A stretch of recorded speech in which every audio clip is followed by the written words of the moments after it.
Hi, welcome to Tamil kitchens. இன்றைக்கி நம்மளோட வீடியோவில் வந்து ஒரு சூப்பரான ராகி சேமியாவில் நம்ம வந்து தயிர் சாதம் மாதிரி செய்ய போகிறோம். உண்மையிலேயே சூப்பராக இருக்கும், குழந்தைங்களும் விரும்பி சாப்பிடுவாங்க. நான் எந்த மெத்தடில் ட்ரை பண்ணுறேன் பாருங்கள். அதே மெத்தடில் நீங்களும் வந்து அதே மெஷர்மெண்ட் வந்து வீட்டில் ட்ரை பண்ணி பாருங்கள். 10 நிமிஷத்தில் நம்ம வந்து சூப்பரான ராகி சேமியாவில் மகாலா பார்த்து நம்ம செஞ்சுருவோம். வாங்க வீடியோக்குள்ளே போகலாம். இதுக்கு தேவையான பொருட்கள் நம்ம பார்த்துக்கலாம். நான் 1 கப்பு ராகி சேமியா எடுத்திருக்கேன்.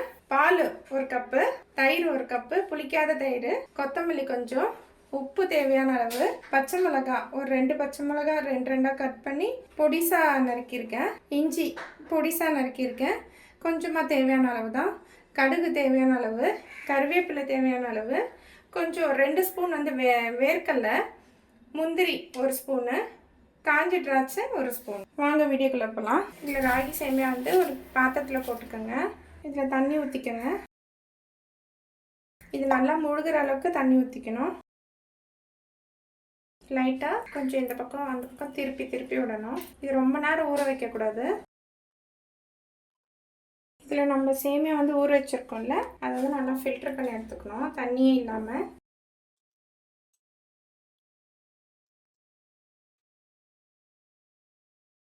இது அப்படியே வந்து கொஞ்சம் தண்ணி வடிகிறதுக்காக நம்ம இது 2 நிமிஷம் இருக்கட்டும். இட்லி பாத்திரத்தில் கொஞ்சமாக தண்ணி வச்சுக்கணும். அடுப்பு ஆன் பண்ணிக்கோங்க. மேல் தட்டு இருந்தால் வச்சுக்கோங்க, நான் 2வது தட்டில் தான் வச்சுருக்கேன். இந்த சேமியா வந்து கொஞ்சமாக நம்ம ஆவி கட்டி எடுத்துக்கணும்.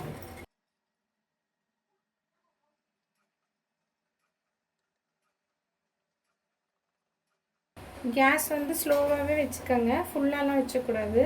ஏன்னா உள்ளே இருக்கிற தண்ணி வந்து நம்ம கொதிக்க இதில் வந்து நல்லா தண்ணி கோத்துக்கும்.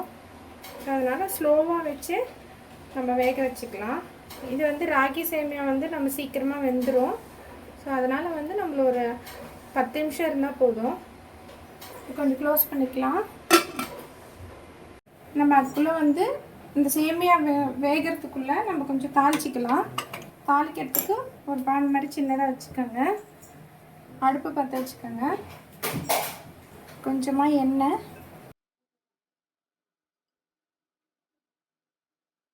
நான் ஒரு 3 ஸ்பூன் விட்டுருக்கேன். எண்ணெய் காஞ்ச பிறகு கடுகு போட்டுக்கலாம். கடுகு ஒரு 1 ஸ்பூன் போட்டுக்கோங்க. கடுகு நல்லா பொரிஞ்சிருச்சு. இப்போ நம்ம வேர்க்கடலை போட்டுக்கலாம். நல்லா இந்த வேர்க்கடலை வந்து கொஞ்சம் கலர் மாறணும்.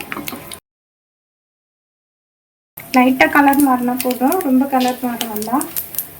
அடுப்பு ஸ்லோ ஃப்ளேம்லேயே வச்சுக்கோங்க. இது கூட முந்திரி,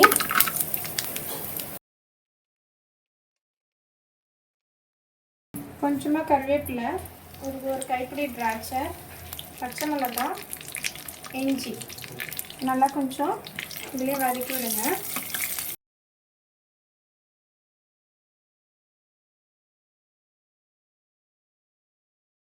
அவ்வளோதான். அடுப்பை ஆஃப் பண்ணிவிட்டு கொத்தமல்லி போட்டுக்கோங்க. கிச்சன் பார்த்துக்கலாம். இது நல்லாவே வெந்திருக்கு. லைட்டாக இப்படி நசுக்கி பார்த்தாலே தெரியும் உங்களுக்கு. இது ரொம்ப நேரம் வேகணும் கிடையாது. அதனால் இப்போ நம்ம அடுப்பை ஆஃப் பண்ணிக்கலாம். இது வேறு பாத்திரத்தில் நான் மாற்றிக்கிறேன். இது ஒரு பாத்திரத்தில் நம்ம மாற்றிக்கிட்டேன். இப்போ ஒரு தயிர் வந்து நம்ம 1 கப்பு தயிர் ஊற்றிக்கலாம். பால் நல்லா மிக்ஸ் பண்ணிக்கோங்க.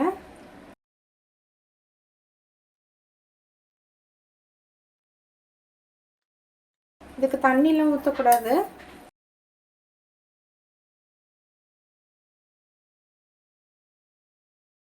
நல்லா மிக்ஸ் பண்ணிட்டேன். இதுக்கு தேவையானது கொஞ்சமாக சால்ட்டு நல்லா மிக்ஸ் பண்ணிக்கோங்க.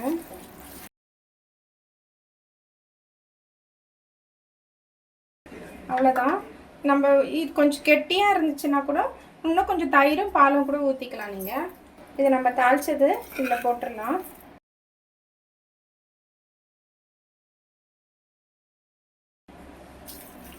அவ்வளோதான். இது மிக்ஸ் பண்ணிக்கோங்க. இது கூட கொஞ்சமாக நம்ம கொத்தமல்லி போட்டுக்கலாம் மேலே.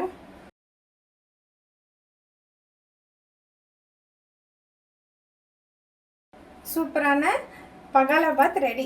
என்னோட மெத்தடில் நீங்கள் ட்ரை பண்ணி பாருங்கள், கண்டிப்பாக உங்களுக்கு பிடிக்கும். என்னோட வீடியோ உங்களுக்கு பிடிச்சிருந்துச்சுன்னா சப்ஸ்கிரைப் பண்ணுங்கள், லைக் பண்ணுங்கள், ஷேர் பண்ணுங்கள், பக்கத்தில் இருக்க பெல் ஐக்கான் கிளிக் பண்ணிக்கோங்க.